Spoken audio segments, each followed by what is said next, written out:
Hi guys, and welcome back to my channel. My name is Daniela Ukwa. If this is your first time here, you're welcome. And I'm excited. I'm not just excited. I'm in the mood because it's my birthday in one day. So by the time you're watching this video, my birthday will be tomorrow and I'm going to be turning 29. What this means is that I have spent 29 years on this earth. Can you imagine? Talk to me differently. Don't stop. Like, we're not mates. I'm joking. Well, thank you for watching today's video. In today's video, I'm going to save you 10 years worth of mistakes. I have taken my time to curate my top 29 lessons that I have learned in 29 years. So this video really speaks to my geeky side. I find that I somewhat take life too seriously, not in the sense that I don't have fun, but in the sense that I'm really careful about decisions I make, about places I go, things that I do. And for a long time, I used to think that it was a disadvantage. Maybe I was too serious. I wasn't making as many mistakes as my friends. I'm going to be able to have a robust story to tell. But in recent times, I have come to see that that's my superpower. That's my superpower. I am blessed with the wisdom of God to be able to make life decisions and to be able to look at myself, my actions critically. And from all these lessons I have curated over the years, I have come to give you my list of 29 things you should learn in your 20s and mistakes you shouldn't make.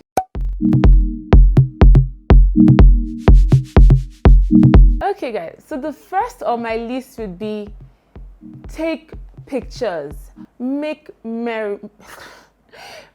memories. So if you were like me, who would feel like, oh, I can't take pictures now because I don't look cute, my hair looks like a mess, I look like a snail. No, even if you look like a dragon, take pictures. It's going to make you see in the next couple of years or even months, you would love to refer back to that. So if you can take pictures, make memories, do a lot of that. Just recently, having started my YouTube channel. By the way, guys, this is our 5th video on this channel and we are now 1 month old. Oh my gosh, I can't even believe it. So it's 1 month since I've known you guys and you guys have loved me and I've loved you right back. Thank you so much for subscribing. If you're new here, give this video a thumbs up and then subscribe.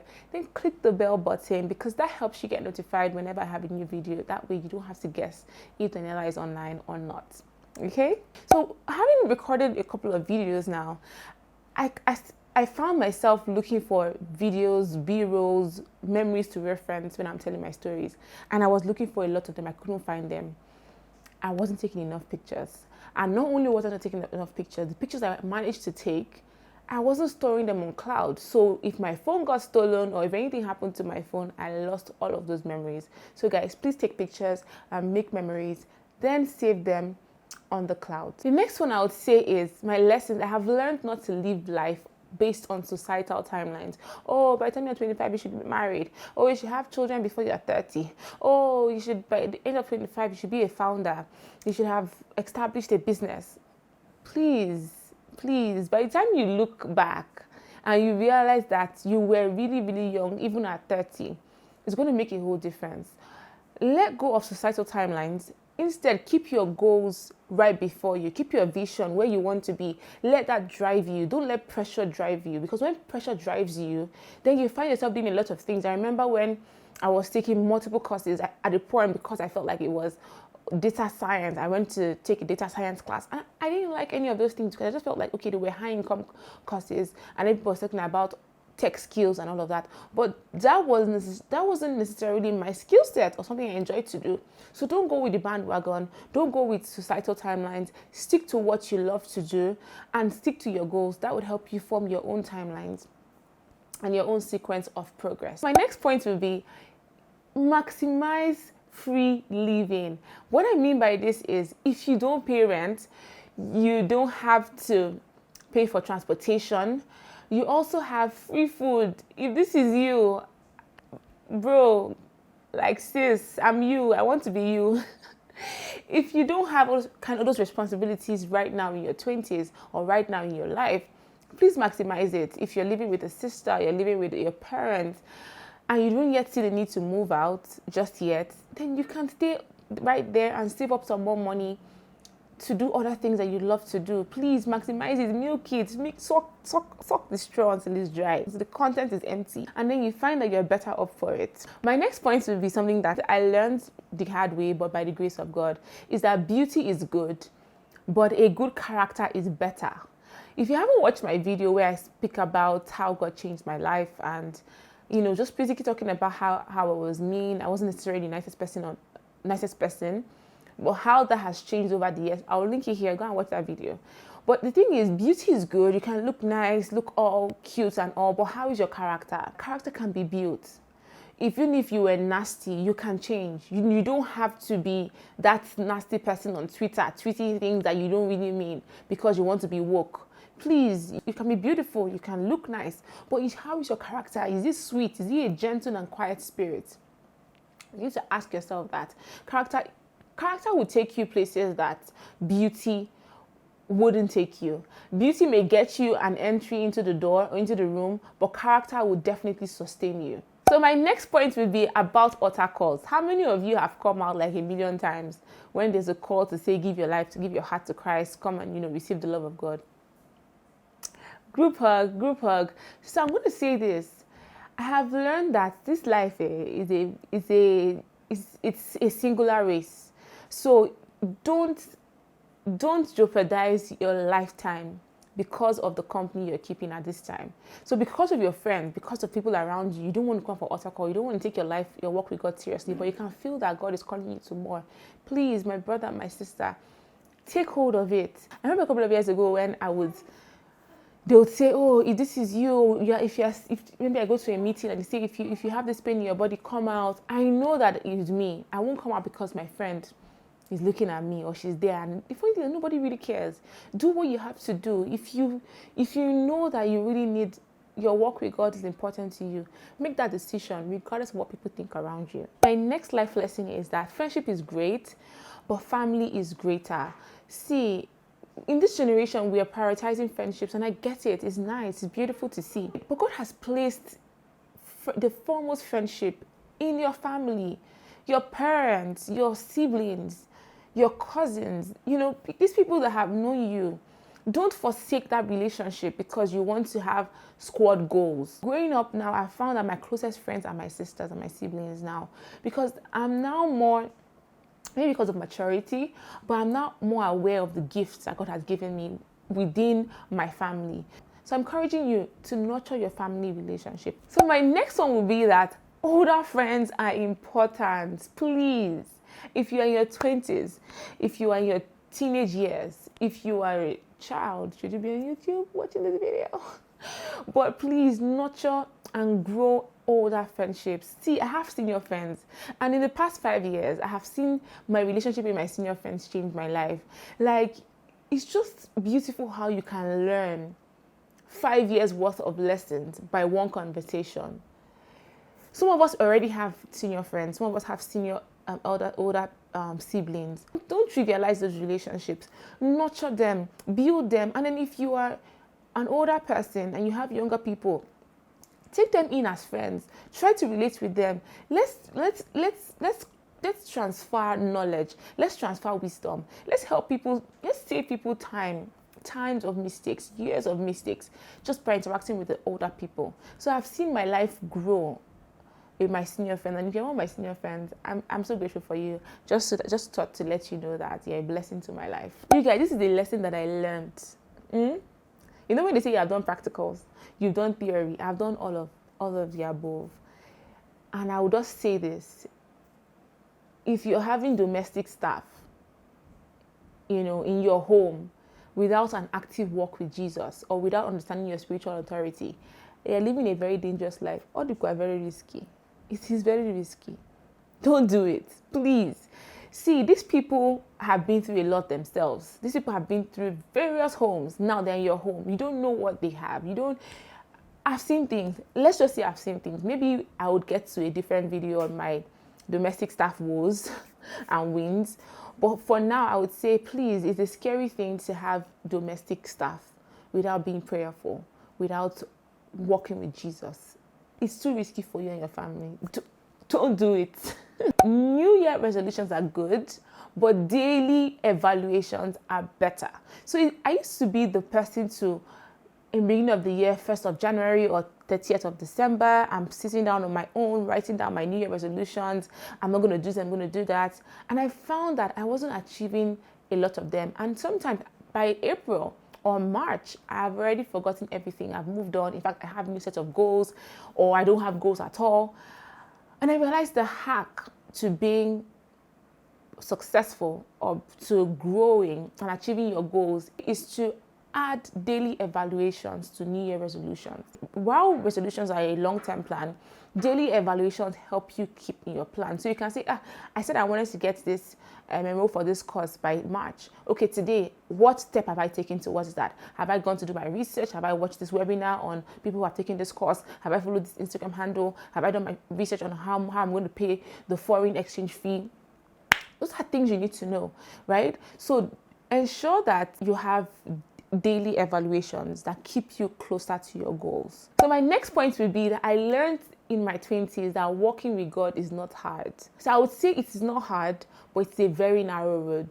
Don't expect that you will have a whole troop of friends cheering you, hailing you, moving you on. To actually walk with God, live a life that pleases God, is a narrow road, but it's so worth it.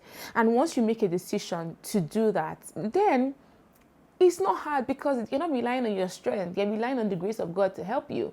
So if you haven't watched my video again, I'm going to link it up here. Please watch it. It's going to bless you. So walking with God is not hard. I've come to enjoy it. I find that now I'm living my life. Like, I'm living the life that I dreamt about, and the life that I didn't even see coming. I didn't know that life could be this beautiful. I didn't know that I could have all of these things that I wanted just by seeking first the kingdom of God. And so, guys, I'm encouraging you. Walking with God is not hard. Make the decision today. Once you make the decision, lean onto His strength and not your works, and you see that it's very, very easy. My next lesson will be, don't take no as an answer. So if you've ever gotten a no before, group hug, because you are one step better than you used to be. First of all, for you to get a no, it means that you have attempted to ask for something, or you have attempted to apply for something and then you got a no. What that means is that you took the bold step to even try, and then you got a no, so congrats. But don't stop there. So no's are a unique opportunity for growth and for improvement. I remember when I applied to join an organization, and my first application got declined. In fact, they didn't take me in. However, I went back 2 years later. I had revamped, I had regrouped. I went back, got my arsenals, researched, and I got in on my second try. So what am I saying? No's are not the end of the road. If you get a no, go back, reevaluate. What did I do? What can I do better? Hit it again. If it's something you really want, go at it again. And by the grace of God, you're going to get it. Social media consumption must be controlled. You can't leave your social media schedule to ruin. You can't afford not to have controls for your social media. So what are you feeding your eyes? What are you consuming? I remember when I used to follow a couple of random people, and I just felt like, I needed to laugh here. I needed to get information here. The news here. And my head was so full of things. I couldn't even pray. I couldn't even dream, because there was just so much I was consuming. There was information overload in my mind. So what am I saying? If you are young, or even if you're not, you need to provide a structure for your social media consumption. If there are people on your timelines that are not contributing to helping you towards your growth, then you have to mute them if you don't want to block them. And you have to now carefully create an environment for your social media that feeds with your future and your purpose. Which now leads me to my next point. If there's somewhere that you want to be, join communities that are in line with that purpose. So if you want to be a great fashion designer, chances are that you're going to be better off going online, watching webinars on how to be a great fashion designer, joining associations or group of fashion designers, getting into, maybe there's a WhatsApp group. This is a group of people, or a Telegram group that speaks to your passion, or you want to be a communication professional, or you want to be a development professional, or what are people in dev.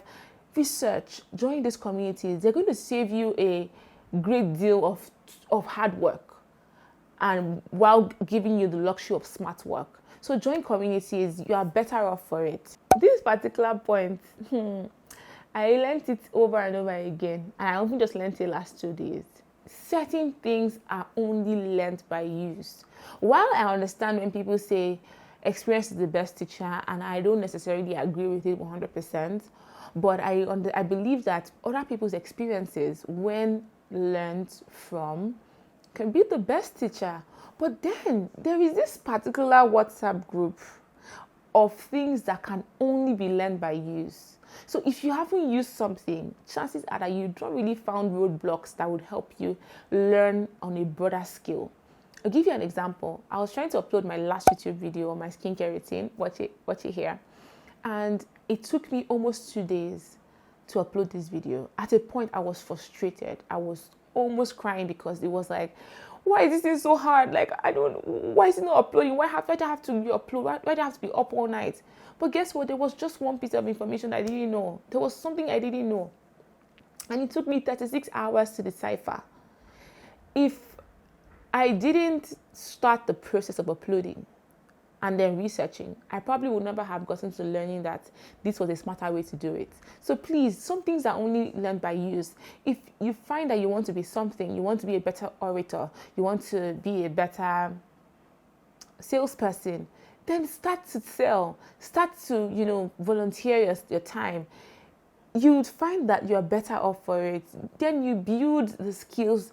With use, you're building yourself. You're gaining more expertise. You're gaining more experience. And then you're going to be a better person at the end of the day. So my next lesson is one that one of the greatest influences in my life used to say, the chancellor of my university, Bishop David Oyedepo. He would say 20 friends can play for 20 years. And I used to wonder, why were you telling us teenagers, young adults, that? But that's so profound. The earlier you know that those your clique of friends, your clique, your squad, you guys may not be together in the next 20 years. 20 friends cannot play for 20 years. It's not because you don't love them. It's not because they're not good people. It's just because there are different ways on the path of life that people will tow. And I'm just imagining my lifestyle now. Some of my friends cannot relate to it, my new lifestyle. They can't relate to it. I love them regardless, but guess what? We cannot relate on that same level of intimacy as we used to do maybe 15 years ago. It's just life. And the same way, they probably will not be able to relate with me as well. It's just life. So 20 friends can play for 20 years. Don't be tightening relationship to your chest. Don't be tightening friendship to your chest, because you just might not be as close in the next 1 month. My next point will be that success is what you do while you are waiting to succeed. So I don't believe that, so maybe I want to blow now. I want to be able to afford so maybe I want to be able to afford a chef. I want to be able to afford a chauffeur. I want to be able to afford to travel for vacation 3 times in a year. Well, that's not happening right now. But guess what? While I'm at it, while I'm here, I'm making the most of it. I'm enjoying the moment. See, in this social media age, there are too many pressures. Sometimes you forget to leave. We're only thinking, okay, where can I be able to buy this car like this person who just celebrated her car? Where can I buy a house? It's going to come. But guess what? When it finally comes, how would it meet you? Would it meet you as a broken person who only lived her life or his life just to get a car or get a house? Well, how about it meets you better all round? Like, by the time you are getting that thing that you wanted, by the time you're getting your dream job, you've also grown emotionally, you're more emotionally intelligent, you've also grown your character, you've also grown in patience, you've also grown in love, then you are now more well-rounded. Success is a journey and is what you do while you are waiting to succeed. Okay? This lesson is one of the most powerful lessons that I've learned, and it's the lesson of gratitude. Just yesterday, my husband and I went grocery shopping, and we pulled out a cart, and we're just picking things. We were not necessarily checking the prices, but we're picking it because we knew we needed them. And while we were driving back home, I just told my husband, I was like, babe, do you know that God is faithful? 5 years ago, we could not have come here to shop. without even saying, oh my God, it's expensive. Okay, let's go to the market. Oh no, no, what cheaper option can we get? These are seemingly little wins, but it's progress. The more you are grateful for it, the more you can have more of it. The more you are happy, the more you are content. Because again, growth growth is very, very important. As long as you're growing, you need to be thankful. And if you can think really well, you can actually think well. Don't get carried away with what other people are doing, or how other people, somebody else may be able to even go import all their groceries from the US, pay in USD.